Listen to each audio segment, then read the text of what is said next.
Assalamualaikum warahmatullahi wabarakatuh. Selamat datang di channel saya lagi ya. Ini saya akan membahas tentang penetapan kadar dengan spektrofotometri UV vis di dalam kontrol kualitas bahan obat. Ya, jadi ini penting sekali bagi adik-adik, terutama di bidang farmasi. Bagaimana sih melihat kadar obat dengan menggunakan metode spektrofotometri UV vis. Sebelumnya jangan lupa subscribe, like, dan komen kalau misalnya kalian ada pertanyaan. Dan jangan lupa bunyikan loncengnya. Oke, kita lihat kasusnya. Ya. Jadi kasusnya adalah hidroquinone merupakan salah satu bahan yang digunakan untuk krim topikal pada kulit. Aktivitasnya biasanya melalui depigmentasi dengan menghambat melanogenesis. Sediaan obat hidroquinone ini diformulasi dengan sistem pembawa lipid seperti hanya liposom, neosom, nanopartikel, nanolipid, etosom, dan lain-lain. Nah, ini sistem pembawa yang biasanya kalian belajar di farmasetika. Nah, salah satu metode yang lebih cocok dan murah adalah menggunakan spektrofotometri untuk mengetahui kadar dari hidroquinone. Ya, kalian kan sudah mendapatkan teori dari spektrofotometri ya. Jadi ini kita akan menetapkan hidroquinone dengan spektrofotometri.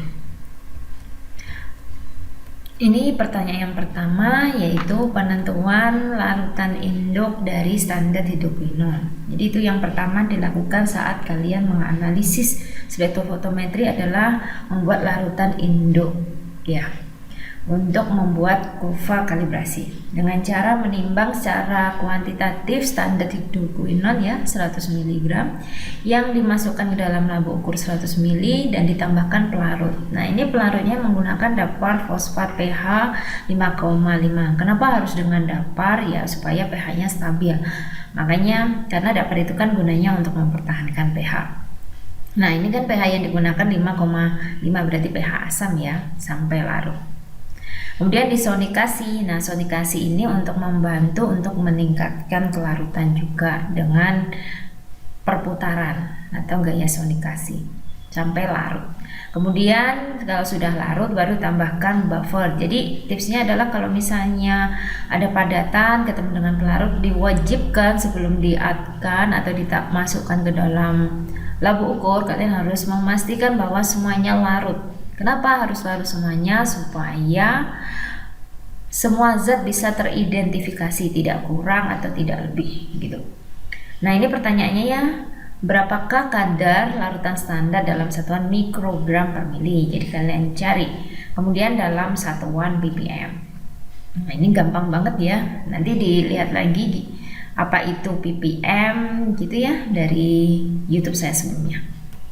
Untuk pertanyaan kedua, ini melakukan penentuan panjang gelombang maksimum. Nah, panjang gelombang maksimum ini kenapa harus ditentukan dahulu? Nah, ini untuk melihat absorbasi maksimum. Jadi harapannya di panjang gelombang maksimum itu absorbansinya dari zat itu adalah paling tinggi. Makanya kalau untuk spektrofotometri UV vis kita harus melihatnya atau menentukan kadarnya di panjang gelombang maksimum. Nah, tadi kan udah buat tuh larutan induk. Nah, ini untuk penentuan standar hidroquinone ini absorbansi dari larutan diukur pada spektrofotometri UV vis di panjang, oh ini UV ya, kalau visible di atas 400, 200 sampai 400. Nah, dari penentuan panjang gelombang maksimum ini diperoleh lambda maxnya adalah 289,6 nanometer. Terus jawablah pertanyaan. Yang pertama adalah berapakah volume larutan induk standar hidroquinone yang dipipet untuk membuat kadar 100 mikrogram per mililiter sebanyak 100 mili. Nah, ini kalian harus hitung berapa volume larutan induk yang dipipet. Nah, tadi kan kita di awal sudah membuat larutan induk, kemudian kita harus memipetnya untuk membuat kadarnya menjadi 100 mikrogram per mililiter sehingga bisa diukur dengan diukur pada lambda max. Kenapa harus kadarnya diturunkan? Ya nanti supaya absorbansinya tidak terlalu tinggi. Nah kalau terlalu tinggi kan nanti kelihatan spektranya itu tidak kurang bagus ya. Nah ini spektra dari lambda max ya. Jadi ini ada yang kita tahu ya, diukur di 200 sampai 400 sehingga diperoleh lambda maxnya sekitar 288 tadi atau 286 tadi. Nah ini yang kadar dari hidrokinon dari larutan induk gitu yang sudah dianjurkan. Lambda maxnya 289,6 nanometer. Nah, ini untuk standar hidrokinon. Jadi standar ini digunakan untuk kita nanti mencari berapa sih kadar obat di dalam sampel atau di dalam krim tadi yang kita analisa. Terus yang pertanyaan ketiga ini adalah preparasi sampel untuk bahan obat murni. Nah ini kan standar hidrokinon itu adalah bahan obat murni ya, jadi dia tidak tercampur dengan pembawanya. Beda lagi kalau misalnya kita atau zatnya berada di dalam krim, tablet atau sirup, itu bukan bahan obat murni ya. Jadi nanti kalian cari itu apa itu syarat sebagai bahan obat murni itu ada. Nah kalau misalnya mau tanya boleh tambahkan di kolom komentar. Untuk preparasi sampel bahan obat murni ini dengan menganalisa menggunakan spektro di mana larutan stok hidrokinon sebanyak 100 mg dilarutkan dalam 100 ml buffer fosfat sehingga diperoleh konsentrasi tertentu diisonikasi untuk larut atau supaya larut selama 1 menit. Kemudian kalau sudah semuanya larut baru kita saring. Dari larutan stok itu dipipet 10 ml yang dimasukkan ke dalam labu ukur kembali 100 ml ya, labu ukur yang berbeda bukan labu ukur yang sama, dan ditambahkan buffer fosfat sehingga kita peroleh 100 mikrogram per mili. Dari larutan tersebut dibuat beberapa seri larutan. Nah ini untuk membuat kurva kalibrasi ya, sebagai larutan sampel dengan rentang 5-40 mikrogram per mili yang dianalisa pada panjang gelombang 289,6 nanometer. Nah ini gunanya kenapa kita harus menentukan lambda max ya, jadi untuk mengukur semua seri pengujian. Nanti kalau misalnya kalian nggak cari atau tidak tentukan lambda max, maka hasil analisanya itu kurang bagus ya, atau kalian nggak tahu ini apakah sampelnya kadarnya serapannya atau absorbansinya hidrokinon atau bukan. Makanya harus ditentukan lambda max untuk memastikan bahwa dia hidrokinon. Nah pengujian kurva kalibrasi ini dilakukan dari larutan stok obat murni tadi yang dibuat dengan konsentrasi 5-40 mikrogram per mili yang diukur pada panjang gelombang maksimum 289 nanometer. Nah, kurva kalibrasi merupakan plot antara konsentrasi dari hidrokinon dan absorbansi. Jadi diingat lagi ya, saya sudah menjelaskan bahwa sumbu X-nya adalah konsentrasi, sumbu Y-nya adalah absorbansi. Untuk menentukan linearitas dari kurva kalibrasi, maka jawab dulu pertanyaannya ya. Yang pertama kalian harus menentukan persamaan garis regresi dahulu, terus baru kemudian membuat grafik.